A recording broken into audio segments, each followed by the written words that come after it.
चलो ध्यान दो, आज हम लोग को क्या पढ़ना है, एंगल्स के बारे में। इसके पहले हम लोग कर्व के बारे में पढ़ चुके थे, आज हम लोग पढ़ेंगे एंगल्स के बारे में।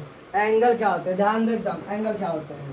देखो हम रे पढ़ चुके हैं, two rays having common end point, two ray having common end point form an angle.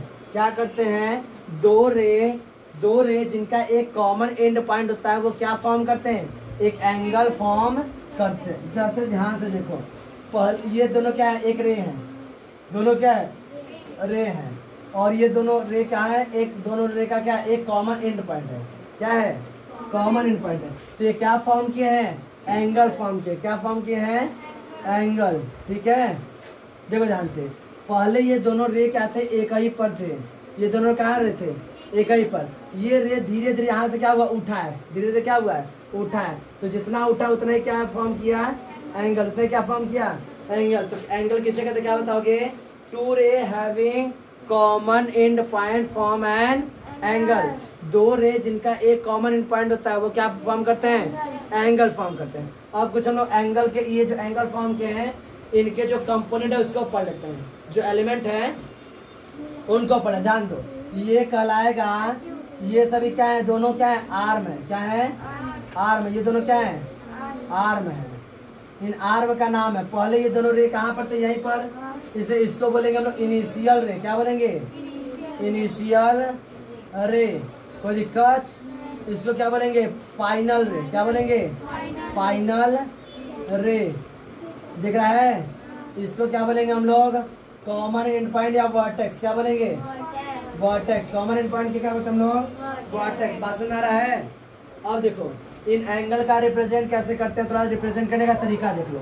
तो इसको हम लोग मान लेते हैं, यहाँ पर मान लेते हैं ए, यहाँ पर मान लेते हैं बी, और यहाँ पर तो ओ माने हैं। तो एंगल को रिप्रेजेंट करते हैं कुछ इस तरीके से, ठीक है, टेढ़ा बना के, एल मत बना देना ऐसे करके, ठीक है। इस तरह से रिप्रेजेंट करते हैं, चाहे इसका नाम पहले लिखो या इसका नाम लिखो, उससे मतलब नहीं है। लेकिन इसको हमेशा वर्टेक्स को कहाँ लिखना, हमेशा बीच में। तो वर्टेक्स को लिख दो बीच में, बाकी इसको कहीं लिख दो, कोई दिक्कत नहीं है। हम ए ओ बी क्यों लिखे हैं, क्योंकि अल्फाबेट में ए पहले आता है, बी बाद में, इसलिए पहले ए लिखे बाद में बी। वो क्या लिख रहा है, कहाँ लिख रहे हो, जो तुम कॉपी पे लिखोगे ना। बात सुना रहा है, अल्फाबेट में पहले ए आता है बाद में बी, इसलिए ए ओ बी।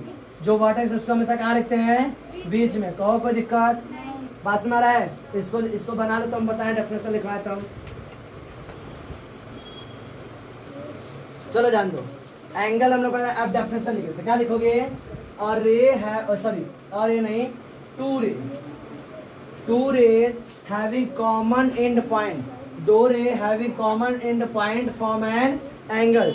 दो रे होते हैं जिनके एक एंड पॉइंट कॉमन है, तो क्या फॉर्म करते हैं, एंगल फॉर्म करते हैं। एलिमेंट ऑफ एंगल में क्या बताओ, एलिमेंट ऑफ एंगल में क्या बताओगे, एक एंगल में दो एलिमेंट होते हैं, एक आर्म होता है, क्या होता है, वर्टेक्स। एक आर्म होता है, क्या होता है, वर्टेक्स होता है। अब देखो, इट इज रिप्रेजेंटेड बाय ऐसे टेढ़ा वाला एल, ठीक है, ये एल नहीं है, ये एंगल को रिप्रेजेंट करने क्या है, सिंबल है। एंगल को रिप्रेजेंट करने का सिंबल है। बात सुन आ रहा है। अब देखो ध्यान से, अब देखो एक चीज याद रखना, एंगल को जब हम लोग लिखते हैं, एंगल को जब हम लोग लिखते हैं तब क्या होता है, the vertex is always written as a middle letter, जो हम बता दिए हैं।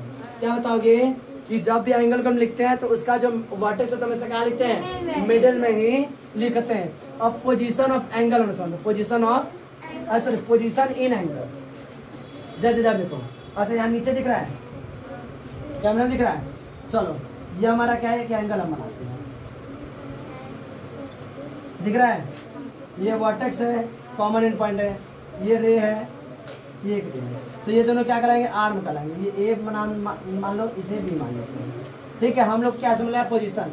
तो ये पूरा अंदर वाला पोर्शन क्या कहलाएगा, इंटीरियर भाग कहलाएगा। क्या कहलाएगा, इंटीरियर भाग। सही। अच्छा ये बताओ, अगर कोई पॉइंट यहाँ पर है, मान लेते हैं यहाँ पर एक पॉइंट सी है, तो बताइए इंटीरियर होगा क्या एक्सटीरियर होगा, इंटीरियर होगा। कहो क्यों, क्योंकि ये रे है ना, इसका ये बढ़ता जाएगा बढ़ता जाएगा बढ़ता जाएगा, तो इसके अगर बीच में रहेगा तो क्या कहलाएगा, इंटीरियर। अगर इसके बाहर यहाँ पर है डी, तो क्या कहलाएगा, एक्सटीरियर। क्या कहलाएगा, अगर बताइए यहाँ पर है तो E angle on the angle क्या लगेगा ऑन द एंगल। ठीक है, यहाँ है मान लेते हैं यहाँ पर एफ इंटीरियर, यहाँ पर जे इंटीरियर, लेकिन अगर कहीं यहाँ पर एक्सटीरियर बात से मारा है, अगर एल यहाँ पर ऑन द एंगल बात से मारा है, तो इस तरह से देख रहे हैं कि एक एंगल में 3 पोजीशन हो सकते हैं, किसी भी पॉइंट के 3 पोजीशन पॉसिबल है, या तो इंटीरियर हो सकता है, या तो एक्सटीरियर, या तो ऑन द एंगल। तो इसमें कोई समस्या, ये लिख लो, इसका एक्सरसाइज में यही पहला क्वेश्चन है।